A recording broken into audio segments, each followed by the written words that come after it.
Well, hello and welcome back, everyone, to another Leadership Author Series episode. Extremely excited today to welcome someone that I think has, not only some amazing content, a great book, but some fantastic ideas and theories and concepts around leadership in general, where we are today, where we're going, what we need, and I'm excited to have this conversation. So, welcome to the show. We have Holly Rollo here. B2B marketing and transformation expert and author. So welcome to the show, Holly, and tell us a little bit about yourself. Thank you so much for having me. Yeah, I've been around about 3 decades in B2B tech, and I've seen a lot. And over the years, I've gotten very attracted to and good at helping companies go through major transformation periods or major transitions, whether it's transforming to a platform company, transforming it into a new customer base or market area, or even turnarounds. So I've been involved in quite a few transactions, and so that's what I focus on, and I help CMOs, CROs, CEOs help kind of position their company for, what they're trying to do next. And most of the people that come to me are organizations where either what they were doing no longer works, or they've had a change in how their investors think about their business. So maybe they've been purchased by private equity and there's a new orientation around the business. Or they come to me and say, do I have the right CMO? Do I have the right CRO? Do I have the right head of sales? Like, why aren't things working anymore? And so these are the clients I help most of the time. Yeah, no, I love that. And what's interesting is when I at first look at the title of the book, Power of Surge, 5 Ways to Supercharge Your B2B Software Business and Unleash Hidden Value, I was like, okay. And then I started to read a little bit more into it and then talk about some of the concepts in there. When you talk about bridging generational skill gaps and understanding, how to have a future-ready workforce. And I was like, these are the things to me. I'm not in marketing. I'm not into B2B software sales, but these things I think have a big chunk of how to actually, supercharge a business, how to resolve some of the things that you just talked about in the calls that you get. So I'd love to start there, like unpack a little bit around maybe what you're seeing currently in the industry, where we're going, or where do you feel the time has to be spent to really, prepare organizations to be completely supercharged and to really unleash all of the hidden value, including the human capital piece. Yeah, I mean, it's 100% all about getting the best out of the people at the end of the day. And a lot of the concepts in the book really start with having a sound business strategy that everybody understands and everybody sees their part in. And it sounds so simple, yet it can get so convoluted as leadership kind of turns over, as people come and go, as investors come and go. It can get really focused on the tactics and the programs and, functional silos that are hindering people who want to come to work every day and just do their best work. That's what people want to do. So you have to arm them with an appropriate strategy, help them see their part in it, and then give them the tools and enable them to, do the best possible thing they can by their customers. And if you have incredibly motivated, highly focused employees, you're going to have a successful business. And that's the simplest way to put it. I love that. And when you're thinking about finding the most highly motivated and kind of driven and excited employees from a workforce standpoint, and you're talking also about, CEOs and CMOs and these types of decisions, let's unpack that a little bit. What are you seeing, or what are we looking for, or what should companies be really considering to stand out in this space?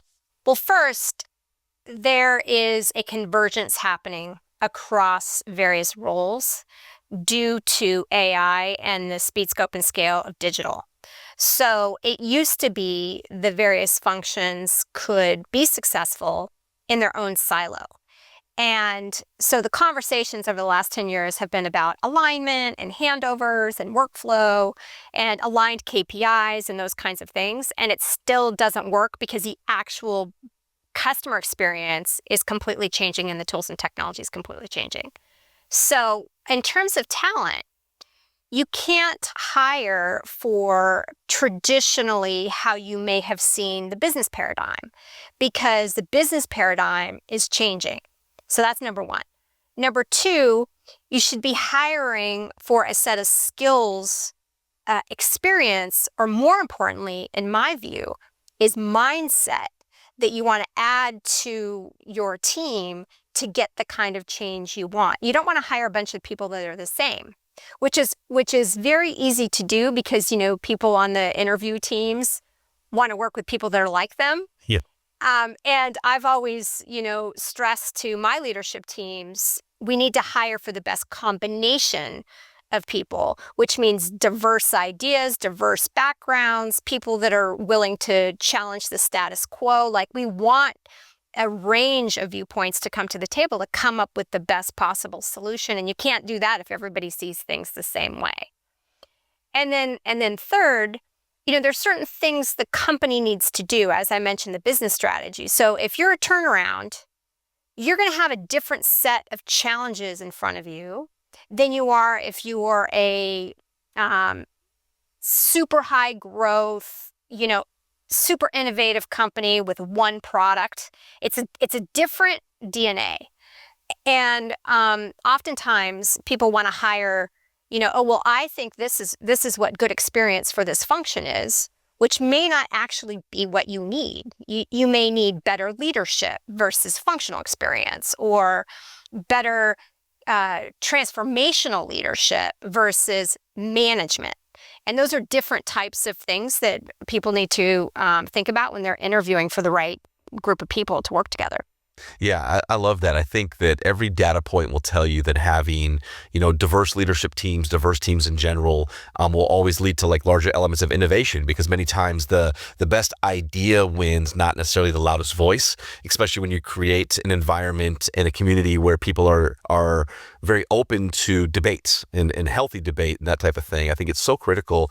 You mentioned mindset in the selection process, which I love. It's the first time that I've heard that. I'd love to learn a little bit more about that. When you're assessing for mindset, or you're considering mindset, what are maybe the questions that you're asking? What are you looking for? How are you feeling like, okay, this is good from a mindset that we need when it comes to adding to our team?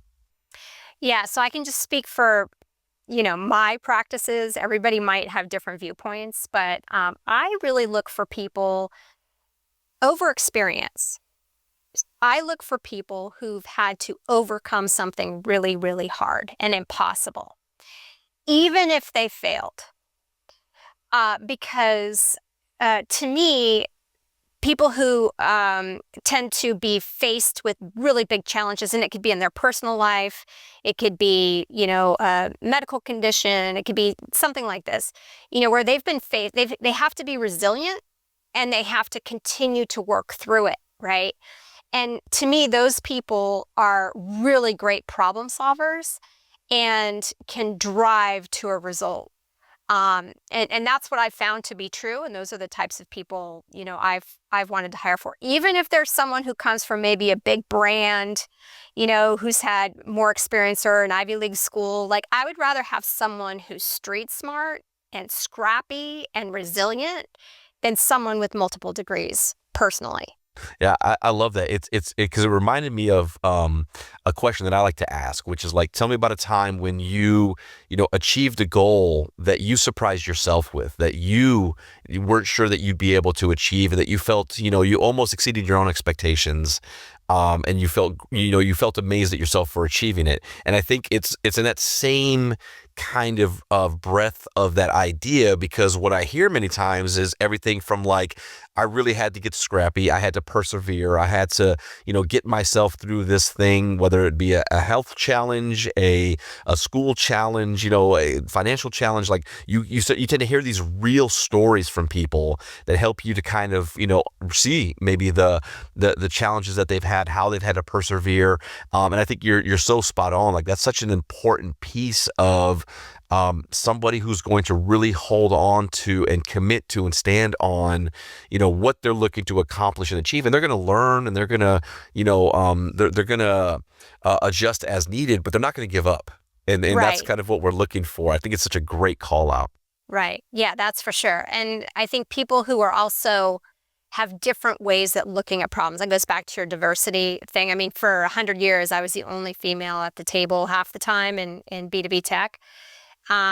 It's changing a bit, but we'd like it to be a little further along on that spectrum. And sometimes, you just have to you have to be courageous and brave to bring up what you're thinking, and people will look at you crazy, like you're like they don't like you're speaking a different language, kind of. But then 10 minutes later, someone will bring up the same idea using different words and it sticks. And it's hard sometimes to swallow that, but the point is somewhere you triggered the thought. And it can often lead to other ideas or even the same idea. And what matters is the forward progress, not the initial reaction. And I think that's an important thing, as executives kind of come up through their journey, just to be really courageous with your convictions, because it's likely that a few other people at the table see what you see but can't put it into words. I want to ask you, Holly, a little bit more about that, kind of the gap of grief concept that you have, and talking about the importance of building trust within relationships, and maybe even going a little bit further. You mentioned this earlier, but like this important piece of the evolution of something like sales and marketing. What are we seeing in the industry, and why this is something we want to talk about from a leadership standpoint? Why this is really important to how and where this will impact your organizations from a success standpoint. Yeah, so the best way to articulate the problem is there is a tendency for CEOs to not always understand what their head of marketing is trying to do. And a lot of it, the root cause, 9 times out of 10, is the understanding that marketing and sales can't actually execute well if there isn't a business strategy. So oftentimes I'll get calls by clients and they'll say, oh, I don't have the right CMO, my CMO is terrible. And they'll literally use those words. And I'll say, well, what's your business strategy? And they'll say growth. And I'll say, growth is not a strategy. Let's start over. And it really takes time for them to understand they actually don't have a strategy and a business strategy, like a growth plan on a spreadsheet, where all the numbers show growth, is not a strategy, right? It's a spreadsheet.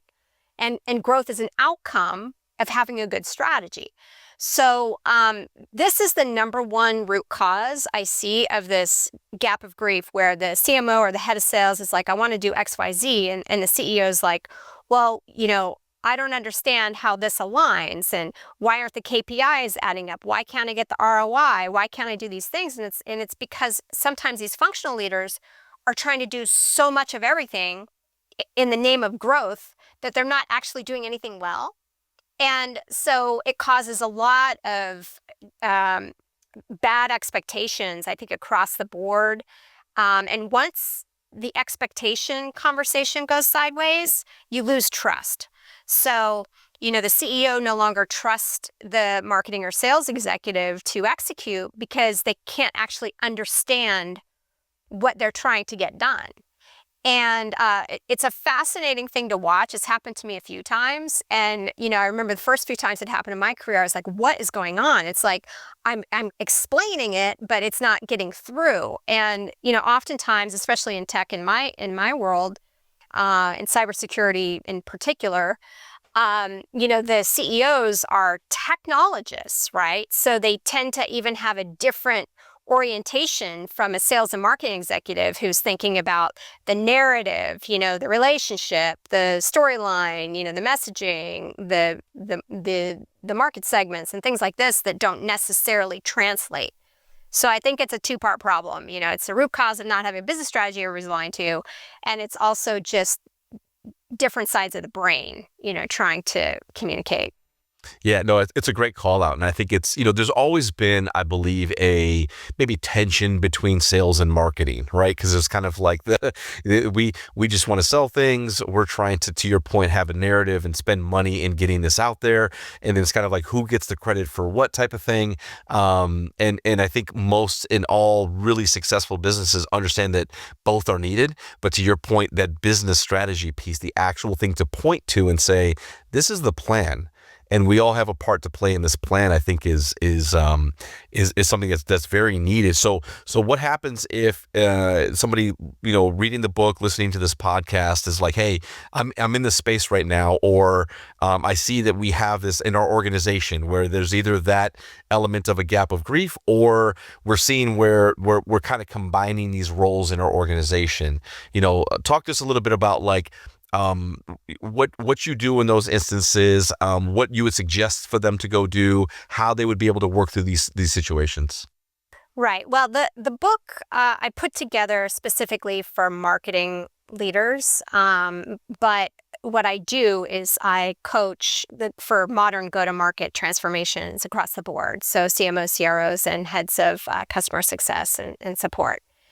And the first order of business is really to determine what quadrant your business is in. Are you a market leader? If you are, you probably don't need help. If you're a startup or early innovator, that solves it. You don't have really a lot of customers yet. You're focused on actually just landing and breaking through the noise, quite frankly, because a lot of these types of industries are really frothy. And then the other two quadrants are really you're transitioning, or you're going through a transformation to go from, your current state to a future state. So the most common one I hear all the time is we're going from a product company to a platform company. That would be an example. Or from a set of features and use cases to a set of services. There's like a different orientation on that. And then the fourth quadrant is really you're retrenching, you're losing your customer base, you've been around a long time, super legacy, and it's a turnaround. And I've seen a lot of companies, honestly, try to compete in their go-to-market as a market leader or as an innovator when really they're a turnaround, or maybe they think they're a transformational company when they're actually a turnaround. And so their go-to-market strategy and their narrative isn't aligned to the actual business situation. So the customers get confused, because you're sort of saying, oh, well, we have all these innovative solutions. So your customer's like, seriously, you can't even support my support, like I have 5 tickets into you that you haven't responded to. So it has to match, to have integrity. And so in the book, I kind of outline some very practical steps to do this, if you're a head of marketing. But I have taken it one step further to offer a go-to-market challenge across the board, because as I mentioned before, I see the roles converging with AI and a digital-first customer experience. And so that whole model needs to change. So the search challenge is really an attempt to get more high potential talent in, whether you're from sales, marketing, or customer success, and formulate a more modern way your company can be fully customer obsessed around the customer experience and delivering that digital first. So it's meant my goal in life is really to just get people into the modern age and start thinking differently and helping people, really accelerate their experience level. As I mentioned to you, offline, as we were sort of getting ready for the call, I have 30 years of experience, but we don't have time for the person with 10 years of experience. We have 20 more years to get them up to speed. Like we need so many good go-to-market leaders. We need to build a bench and really accelerate this thing. So that's the hope. Yeah, I love that, and it's there's so many things in there that I think really resonate with leaders kind of at all levels in regards to just the understanding of where we are today, where we're going, and what's needed. And I think you just spoke about that, like the need for new ideas, kind of fearless innovators coming into the space, but then also to have a winning strategy, you have to have current leaders that are open to that and that are creating the space for those to kind of come in there. So if you've got let's say that I'm a leader and I see some of these struggles in my own business right now. What would be maybe the one or two things that you would suggest that I do to number one, maybe better self-assess? Am I, I love you talked about kind of like you think you're this, but really you're probably that, and do these things type of match? Like, what would you say that I need to do to really self-assess maybe where my business is, and then what's something, maybe a couple things I should do as a leader if I really want to help to move my business forward and how I show up as a leader of people in my own business? Yeah, I mean, I think the first question is really understanding the condition of the business. And on the marketing and sometimes the customer success side, and I'm generalizing and everybody's different, um, there's not always a deep dive that they've done into the condition of the business from the perspective of the investor, right? So, let me just dig into that. So, for example, everybody will be saying grow, grow, grow, but then there's just this myopic focus on EBITDA and cash flow. And there isn't an understanding of how over leveraged the business is to be able to actually invest in growth. And so the executive team will be saying grow, grow, grow, but there's actually no way to make the changes to enable that to happen. So if you understand the condition of the business from an investor perspective and dig into that with the CFO, ask as many questions as possible to understand, I think there would be a good context for why it's so hard to get some things done sometimes. So that's kind of point number one. Point number two is this generational thing is fascinating. Both my kids, I have kids now in their late 20s, and they're in tech and they're on their own journey, but they completely look at problems differently because they're digital native, right? And a lot of us are gonna want to go at some point retire, and these people are coming in, but we need them up to speed quicker, and we need to be able to give them a really long rope, a long leash, like go for it. And because they completely look at the customer experience differently and see things that aren't encumbered by our legacy views of what we think works or doesn't work or did work or didn't work or used to work at some big company but won't work here. Like we need to give them the ability to own a problem and solve it their way, because the customers and buyers are actually more like them than they are like us. So I really, really think it's important to bring in high potentials, give them a problem to solve, and give them the decision authority to get it done. And it also helps the rest of the organization and the culture understand that age isn't an issue. Like the problem and the solution are the issue. And I think that builds a really healthy environment. There's one client I'm working with. They were using language like, the old guard and the new guard. And I was like, you have to stop, Yeah. because you're creating camps. Right. And it's good. I mean, it's great that you recognize it, but it's not an us versus them. It's, solving the problem, looking at it through a different lens. And this is where we need to get to. Yep, I love that. Well, Holly, please let our listeners know where we're going to get more information, kind of about you, about the book, and especially those that might be listening. They're like, "Hey, I could use some help here." What are the best ways for them to get in touch with you? Yeah, it's great. Well, visit my website at www.surge-strategies.com, and you can learn more about what I do, more about the book. But most importantly, I think check out the Surge Go-to-Market Challenge. I would love for high potentials to, take a look at that and join. It's a cohort-based online challenge that is, I think, packed with very short challenges that are really in line with, I think, the parts of the book that are most important. But I designed it so it was very good for people whose time is really valuable.